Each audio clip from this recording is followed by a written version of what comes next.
বিজ্ঞান ইনস্টিটিউটে 332 জনের চোখে অপারেশন করতে হয়েছে এবং চিকিৎসকরা বলেছেন যে তাদের কতজন তাদের দৃষ্টিশক্তি ফিরে পাবে আমরা এটা বলতে পারছি না। এদের মধ্যে একটা অংশ চিরদিনের জন্য অন্ধ হয়ে যাবে। কানা নয়, কানায় এক চোখ যার নষ্ট হয়েছে, অন্ধ তার 2 চোখ চলে গেল। এক চোখ থাকলে তা নিয়েও বাঁচতে পারত, কিন্তু ম্যাক্সিমাম মানুষ 2 চোখেই গুলিবিদ্ধ হয়েছে। সারা বাংলাদেশে এখন সুখের একটা মাথন চলছে, যেদিকেই যাই কান্নার রূপ, আমরা বুক ধরাইতে পারি না। এই বাচ্চাকে কি বুঝ দিব? এ বাচ্চা তো এখনো মুখে বাবা ডাকে নাই, কখনো বাবা ডাকার তার বয়স হয় নাই। কিন্তু তার যখন বয়স হবে তখন তার সমবয়সী বাচ্চারা যখন বাবা বলে কাউকে ডাকবে তখন তার মায়ের বুকে এটা তীরের মতো বিঁধবে যে আমার বাচ্চা কারে বাবা ডাকবে। নিষ্ঠুরতা আমাদের সমাজকে এইভাবে চেয়ে পেয়েছিল ক্ষমতার নেশার কারণে।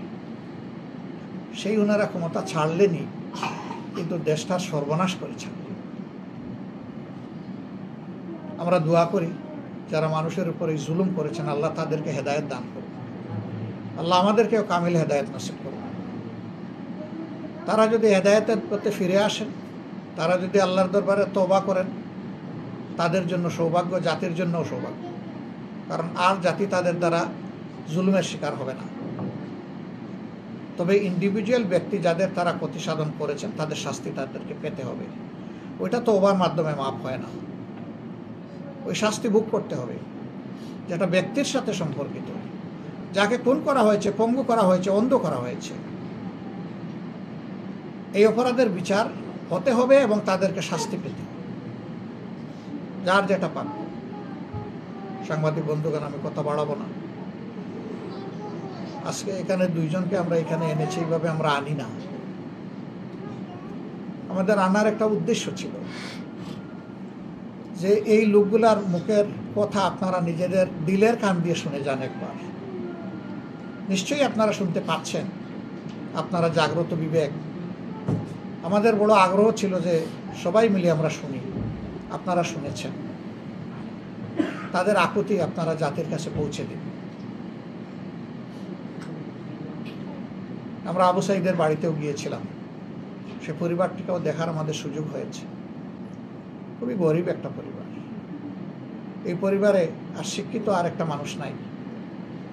11টা ভাই বোনের মধ্যে সেই একমাত্র শিক্ষিত ছিল। তাকে নিয়ে এই পরিবারের অনেক স্বপ্ন, অনেক প্রত্যাশা ছিল।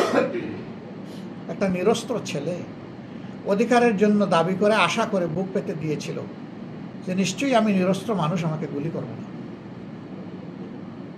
কিন্তু একটা নয়, 2টা নয়, পরপর 3টা গুলি করে তার জীবন প্রদীপ নিভিয়ে দেওয়া হলো। তার কাছে যারা এই অপকর্ম করেছেন তাদের জবাব কি?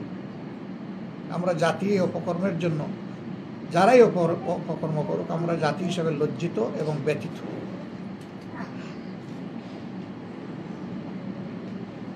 একটা পরিবর্তন এসেছে, কিন্তু এই পরিবর্তনের পরে আবার যাতে জুলুমবাজরা কেউ ফিরে আসতে না পারে এবং একই অপরাধের পুনরাবৃত্তি না হয়, এই জন্যে মিডিয়াকে বলা হয় ওয়াচ ডগ। আমরা আশা করব সেই দায়িত্বটা আপনারা নিপুণভাবে পালন করবেন। সকল ভয়, ভীতি, সংকোচের ঊর্ধ্বে উঠে আপনারা সাদাকে সাদা বলবেন, কালোকে কালো বলবেন, এবং আমরাও যেন সাদাকে সাদা বলতে পারি, কালোকে কালো বলতে পারি। আমাদেরকে আপনারা সাহস এবং শক্তি যোগাবেন। আমাদেরও যদি কোনো বাড়াবাড়ি ভুল দেখেন আমাদেরকে ধরে দিবেন, আমাদেরকেও ছাড়বেন না। কারণ আমাদের ভুলের কারণে জাতির ক্ষতি হোক, এটা আমরা চাই না। আমরা এই দেশকে, দেশের মানুষকে ভালোবাসি, এটাই আমাদের অপরাধ। আমাদের এই ভালোবাসায় কোনো কম্প্রোমাইজ নাই, কোনো অপশক্তির কাছে আমরা মাথা নত করিনি, যার কারণে পরপর আমাদের 11 জন নেতাকে দুনিয়া থেকে বিদায় করে দেওয়া হয়েছে। আমাদের 450 সহকর্মীকে এই সময়ের মধ্যে এই ঘটনা ছাড়াও, সম্প্রতি ঘটনা ছাড়াও খুন করা হয়েছে। আর এই ঘটনায় কত হয়েছে আল্লাহই ভালো জানেন, এখন আমরা পুরো হিসাব নিয়ে উঠতে পারিনি। তবে এখন আমরা আমাদের কর্মীকে আর কর্মী নয়কে, এইটার ডিফারেন্স আমরা টানতে চাই না। এই আন্দোলন ছিল সামগ্রিক গণবিপ্লব। এখানে যারাই শহীদ হয়েছেন আমরা মনে করি সবাই আমাদের শহীদ। এখানে কোনো দল নাই, মত নাই, ধর্ম নাই, বিভেদ নাই। এরা সবাই ছিল দেশপ্রেমিক সংগ্রামী। আমরা তাদেরকে আল্লাহর দরবারে যেমন দোয়া করি তেমনি শ্রদ্ধার জায়গা থেকে সেলিউট জানাই। এ শ্রদ্ধা তাদের প্রাপ্য। জাতি হিসাবে এই ঋণ পরিশোধ করার আমরা যেন চেষ্টা করি এবং কৃতজ্ঞ চিত্তে তাদেরকে যেন স্মরণ করি। আমরা এই সরকারের কাছে অনুরোধ জানাবো, এই স্বাধীনতার জন্য যারা, দ্বিতীয় স্বাধীনতার জন্য যারা যুদ্ধ করেছে তাদেরকে যেন আক্ষরিক করতে স্মরণীয় করে রাখার স্থায়ী ব্যবস্থা করা হয়। তাহলে তাদের পরিবার কিছুটা হলেও শান্তি পাবে, আমরাও শান্তি পাব। আপনাদের সকলকে ধন্যবাদ জানিয়ে আজকের অনুষ্ঠানের এখানেই আমরা সমাপ্তি টানব। ন্যায়ের পথে, সত্যের পথে আমরা একে অন্যকে ইনশাল্লাহ সহযোগিতা করব। অসত্যের বিরুদ্ধে লড়াই আমরা সম্মিলিতভাবে করব।